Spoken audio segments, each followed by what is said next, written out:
ꯑꯁꯤꯒꯤ ꯇꯣꯄꯤꯛ ꯑꯁꯤꯅ ꯔꯦꯗꯣꯛꯁ reaction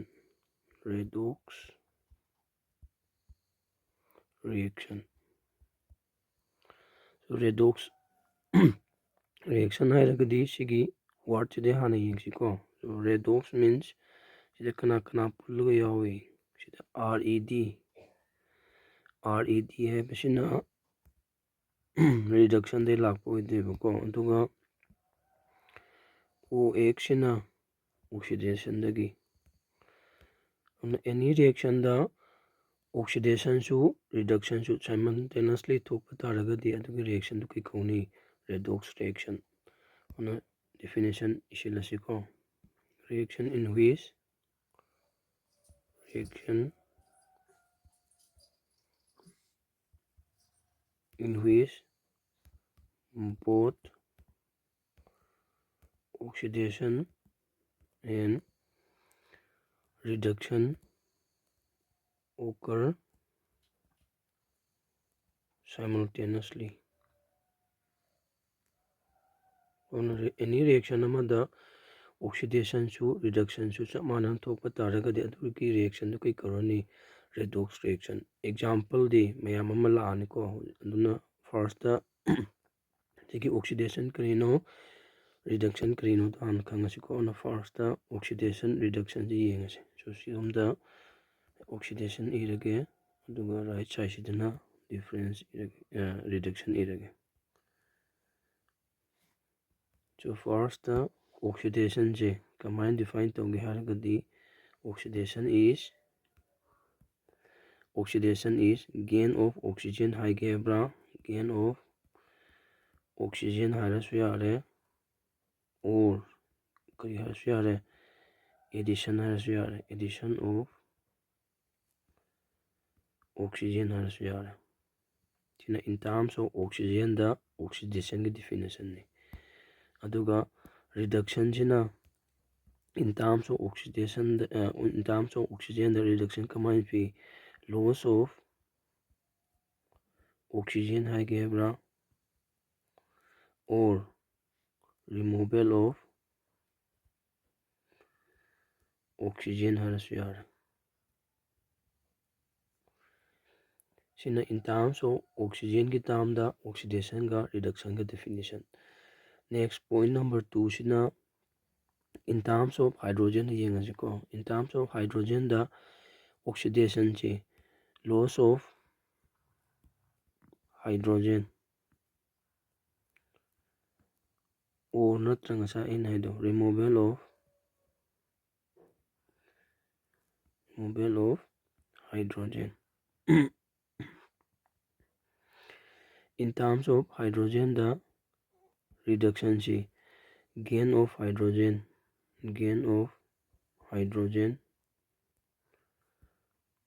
or natragama hai addition of hydrogen harasu yare. Example di kona yengsiko. Example ngakta laptoini addition of hydrogen. Next in terms of electron the oxidation is combined p. Oxidation is loss of electron is oxidation ko. Aduga reduction sina gain of electron hairaga p. Hona kon bagi shidi satra confuse yam satpani ko. Na sigi confuse satpa oxidation reduction gi example galona hana yengi ko. So first da kuina oxidation hairagadi in terms of electron dani ko. Oxidation hairagadi in huji kamai hai loss of electrons ni ko. Aduna sigi word choina khangi ko. Oxidation khangi hairagadi oil hairaga oil. Oxidation O sina oxidation I sina is L sina loss. Oxidation is loss of electron. That means oil. Thau do. And oxidation loss of electron haiba taragadi sidi yengo ko satra singna khwaidagi confuse chatpa matang se ai harake ko. Sigi saruksima still satra maida main problem oradoine. Ko iba matamda oja mana kamaini sida sodium ni khangdi ama any metal ama irani aduga oxidation thoe ko haraga Na plus electron ha iraktoine class angbaga sodium da oxidation thoe ko electron ama lose tawraga harakte sartre singna khwaide confuse atpa word sidana loss panba excuse me duga sidana loss pallaga sidana plus lakpase sidana confuse attoidi maramdi kaigino loss haiba taragadi anka gi tamda kaino general oina minus neba on sidana loss pallaga sidana plus hapase sidana khwaide confuse alise auna siki loss siga siki plus siga chap manai minus chap manai no haiba taragadi sidi yengo ko oxidation is loss of electron hamne hoji haigido sodium na electron ama lose tawraga oxidation to haraktoine ozana harakpa matamde ado satra sina confuse atoijina ya loss pallaga sida plus lakpagi wari sine ko ona sida yengo sodium haiba taragadi electron kamai lerame magi element 2 8 1 lerambane sidagi electron ama lose tawre udi kana form tawrani sodium plus yengo si electron sima lose tawgradoini odi sodium then lose means chemistry kari plus kaya lose togi ama 1 inadre ko Na plus asida di yengo loss of electron tarmanio loss haire sida su minus ijare ona chanar mani ko adubu noina chomda plus lai sida kaigino hairagadi taseng badi sida ki neba ko loss haire sida su minus ide si neba nangi loss of electron haise adubu chemistry reaction da electron je sigi minus ki tamda inadeba aduna sigi electron minus si right side ta thango udi kamain tare Na gives Na plus electron tara neba auna si kai tare loss of electron ojasing tapu matamda ayambana sigi step si tamda beda si direct irakpagi neba nakoina ngawrido then si hoji kai tare loss of electron oxidation then reduction hairagadi gain of electron ko so reduction means gain of electron so gain of electron hairagadi sida yengo suppose calcium 2 plus haire sin haisi kari haino calcium sina 2 electron watlaga laire haineba means lose tawgar haineba chemistry da plus means lose ni here 2 yor mamina calcium sina 2 electron lose tawgar mamina 2 electron watla laibane watla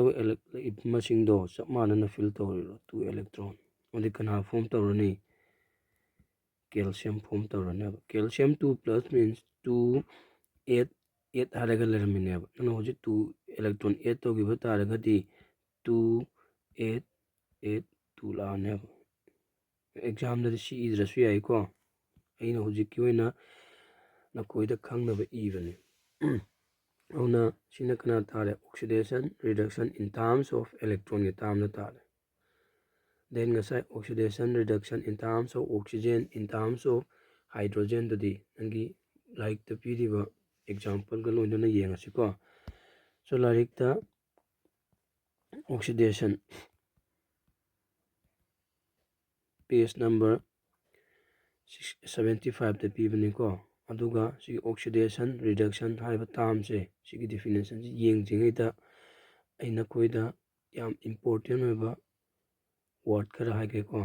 masima munna tasilo si natraba adu oiba taragadi exam da ayamba problem lakani nangi metric ki exam da kwaidagi toina hangan mase define redox reaction nata what is redox reaction give an example hairani aduga nangi redox ki example ludagi oxidizing agent kanano reducing agent kanano then oxidation kadai da thoi reduction kadai thoi ji yam toina main oina hanganba question ne auna satra singna ngawdanaba ai ama harake ko karigumba nangi reaction amada reactant ani lerame khalo munatan tanasi ko karigumba reaction amada reactant ani leramba taragadi amada reaction amada oxidation thokraba ko reaction amada reactant ani lere amada oxidation thokhiba taragadi compulsory lemhoriba amaduda reduction thoneba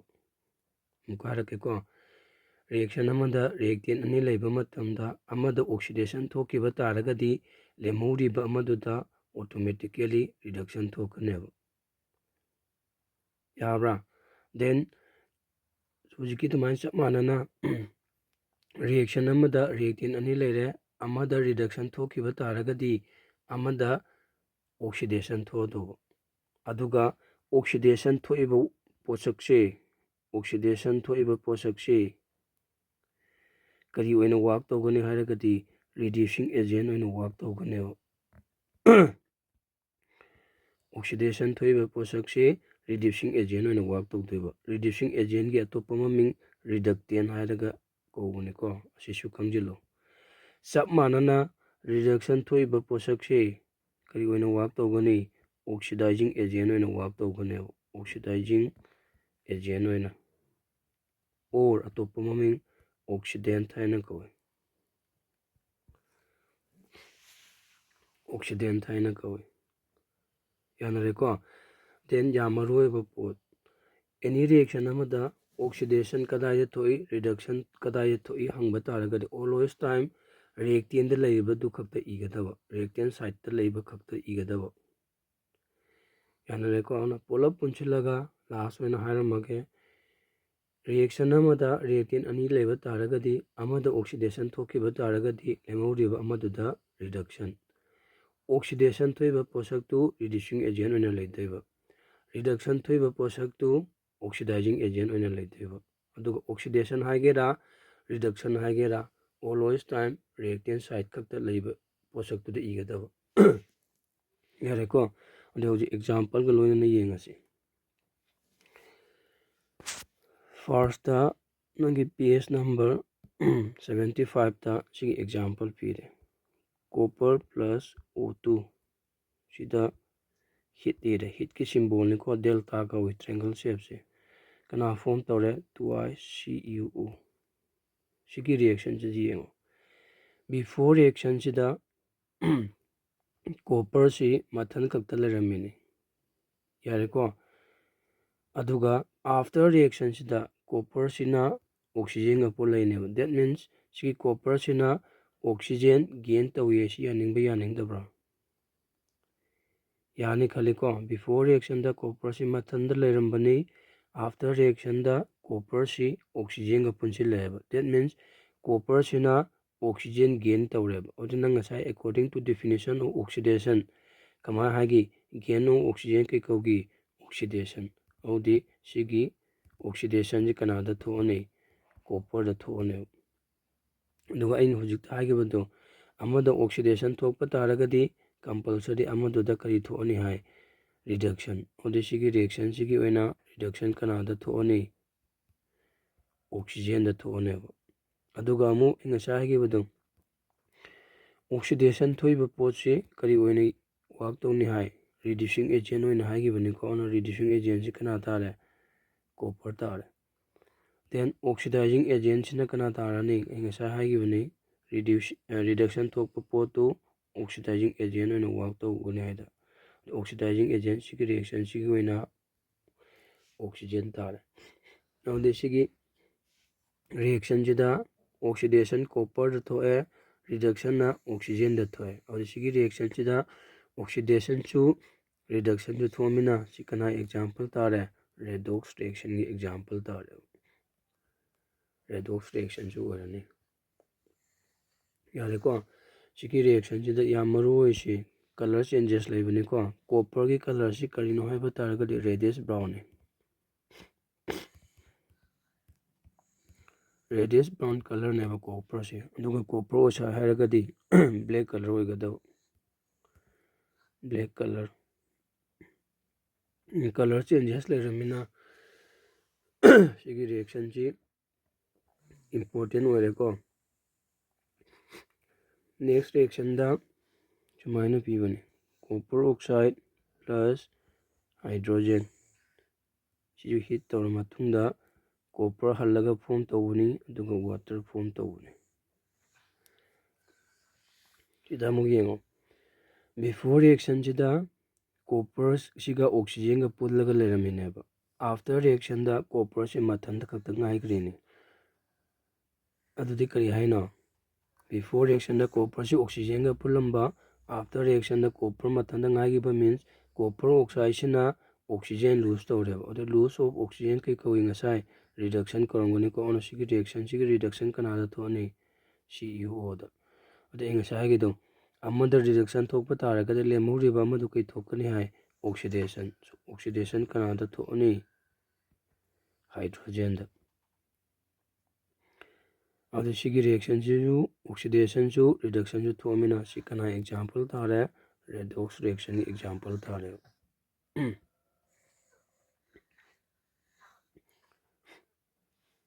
यानरेको अदुगा reduction थोय poaching से करी वना work तोनी हाय oxidising agent और सिगी reaction सिगी वना oxidising agent सिकना तारे CuO अदुगा reducing agent सिना कना तारे ऑक्सीडेशन थोय पोषक तो वरनिको हाइड्रोजन सुमाइना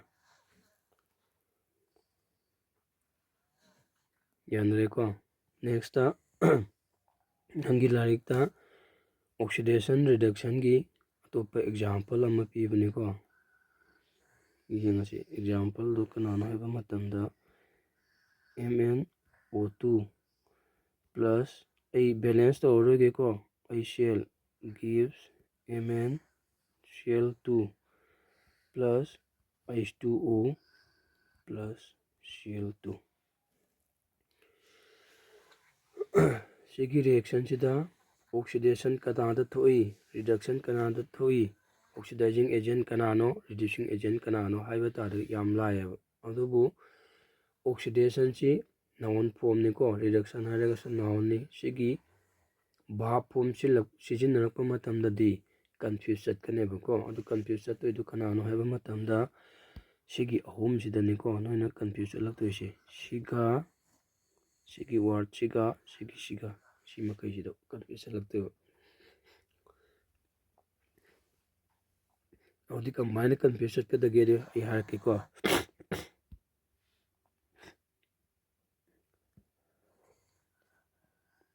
सिदा येंगो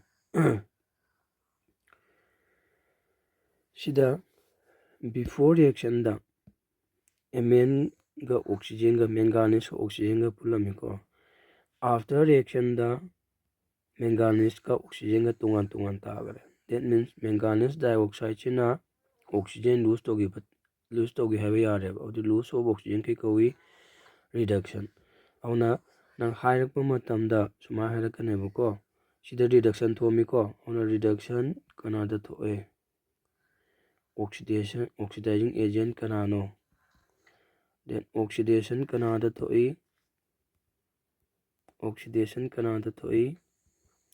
reducing agent kanano sinebko ona oxidation ojik kanada thoni reduction kanada thoni yengo sai gido before reaction da manganese ka siga oxygen ga pullaga laramini after reaction da manganese ka oxygen ga tongan tagare that means manganese dioxide sina oxygen lose tawreko audi loss of oxygen ke kawi reduction so reduction si MnO2 da thoonebko reduction ni kanada thoni MnO2 da then reduction thoiba posak si kari wena work tawni hai oxidizing agent wena work tawdoini ko oxidizing agent kana tarani MnO2 tarani aduga enga sagido lemhoriba amada oxidation thokiba taragadi amada da reduction thokni hai chamanana amada reduction thoga lemhoriba amada kana thokni hai oxidation odi MnO2 da reduction thokiba taragadi oxidation kana da thoni ICL da thoni sumaina aduga reducing agent su oxidation thoiba ICL sina oirane on sigi reaction sida oxidation su reduction su thomina sikai gi example tare redox reaction gi example tare sida bawdi confuse lak to kai chatkani sumaina harakpa matamda sigi ꯔꯤꯗꯛꯁꯟꯒꯤꯗꯤ ꯊꯣꯏꯅ problem ꯂꯩꯔꯔꯣꯏꯀꯣ ꯀꯃꯥꯏꯅ ꯍꯥꯏꯔꯛꯀꯅꯤ reduce ꯍꯥꯏꯕ ꯋꯥꯔꯗ verb form ꯔꯤꯗꯛꯁꯟꯒꯤ verb form ꯁꯤꯖꯤꯟꯅꯒꯦ ꯍꯥꯏꯔꯒꯗꯤ MnO2 is reduced to MnCl2 ꯍꯥꯏꯔꯛꯀꯅꯦꯕ ꯌꯥꯕ꯭ꯔꯥ ꯑꯗꯨꯒ ICl ꯁꯤꯒꯤꯗꯤ is oxidized to H2O 하이드리라 O नत्रगना ICl is oxidized to Cl2 하이드리라 하시다 confuse चतोइने और छात्रसिंग अयाम खलेसि कइना हाइड्रोजन सी क्लोरीन ग लेमी बिफोर रिएक्शन दा आफ्टर रिएक्शन दा हाइड्रोजन ग ऑक्सीजन ग पुल्ले अदु एबा तार हाइड्रोजन ना ऑक्सीजन गेन तौरे an gain of oxygen is oxidation अदुगा हाइड्रोजन ऑक्सीजन गेन तौरमिना वाटर फॉर्म तौई है अदुमाइन सटकिनेबा अदुमा लालेको करिगी लालिनो हादगरि सिति येंगो नंग ngасai कोगी केमिकल रिएक्शन अमा हाइसे हाना लेरंबा बोन से टेक तोइनेबको अदुगा नौना बोन फॉर्म तौदोइनेबा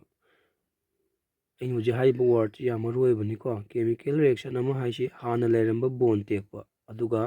नौना बोन फॉर्म तौबा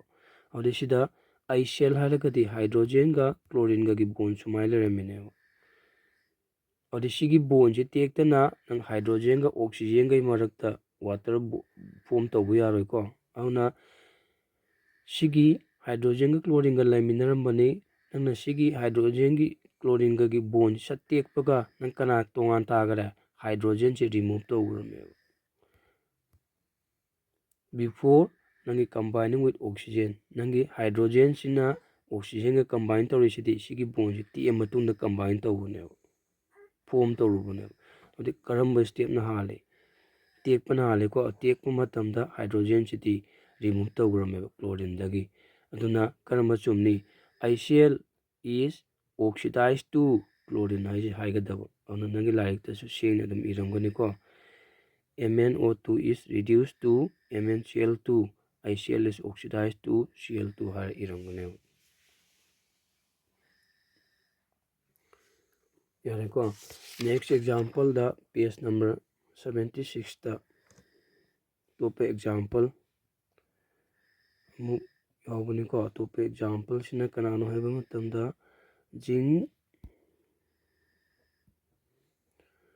जिंक ऑक्साइड का कार्बन कंबाइन तौरे अदुगा zinc plus carbon monoxide form तौहले सिदसु येंगो बिफोर रिएक्शन दा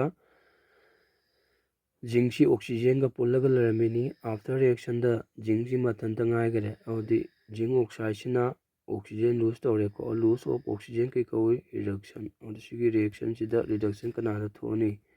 जिंक ऑक्साइड सिदा सो रिडक्शन थोइबा जिंक ऑक्साइड सि करि ओइना वर्क तौरनी ऑक्सीडाइजिंग एजेंट ओइनासु वर्क तौरसुनी अदि एंगसाइगे द जिंक ऑक्साइड रिडक्शन थोकिबा तारगदि लेमोरिबा कार्बन सिदा कई थोनी ऑक्सीडेशन थोक तारे कार्बन अदि ऑक्सीडेशन थोइबा कार्बन से कई ओइना वर्क तौरनी रिड्यूसिंग एजेंट ओइ तार सुमाइना यानरेको दुगा लास्ट ओइना नंगी लाइक योबो रिएक्शन सी H2S plus Cl2 gives ICl plus sulfur हाई योबनिको सिदसु येंगो बिफोर रिएक्शन द हाइड्रोजन का सल्फर का लेमिनरमे आफ्टर रिएक्शन हाइड्रोजन का क्लोरीन ओइ लेमिनरकरिनिको दैट मीन्स नंग सिदा क्लोरीन द येंगसु यारे अदुगा H2S द येंगसु यारे क्लोरीन सिना अहानबदा क्लोरीन मतुंद लेमिनी आफ्टर रिएक्शन द हाइड्रोजन का पुल्लैनेबा ओदि गेन ऑफ हाइड्रोजन नत्र addition of hydrogen addition of hydrogen जो कई कोई रिडक्शन कनादा तो ए ICl और ऑक्सीडेशन कनादा थो मनी लेमोरिबा H2S सिदा थो मोने अदुगा रिडक्शन थोइबा क्लोरीन सिदी करि होइनसु work तौरनी मासिसु oxidising agent होइना अदुगा oxidation थोइबा H2S सिना रिड्यूसिंग एजेंट होइना वर्क तौरमने अना नंगी लाइक ता ꯑꯣꯛꯁꯤꯗꯥꯏꯖꯤꯡ ꯑꯦꯖꯦꯟ, ꯔꯤꯗ꯭ꯌꯨꯁꯤꯡ ꯑꯦꯖꯦꯟ ꯀꯅꯥꯅꯣ ꯍꯥꯏꯕ ꯇꯥꯔꯒꯗꯤ ꯅꯪ ꯁꯤꯗꯒꯤ ꯑꯗꯨꯝ ꯌꯦꯡꯉꯨꯀꯣ. ꯔꯤꯗꯛꯁꯟ ꯍꯥꯏꯕ ꯇꯥꯔꯒꯗꯤ ꯔꯤꯗꯛꯁꯟ ꯍꯥꯏꯕ ꯇꯥꯔꯒꯗꯤ ꯀꯩ ꯇꯧꯏ? ꯉꯁꯥꯏ ꯑꯣꯛꯁꯤꯗꯥꯏꯖꯤꯡ ꯑꯦꯖꯦꯟ ꯑꯣꯏꯅ ꯋꯥꯔꯛ ꯇꯧꯕꯅꯤꯀꯣ. ꯑꯣꯛꯁꯤꯗꯥꯏꯖꯤꯡ ꯑꯦꯖꯦꯟꯒꯤ ꯗꯤꯐꯥꯏꯟ ꯇꯧꯕ ꯃꯇꯝꯗ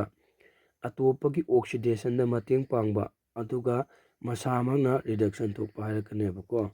ꯑꯗꯨꯅ oxidizing agent or oxidant define tꯧꯕ matanda the substance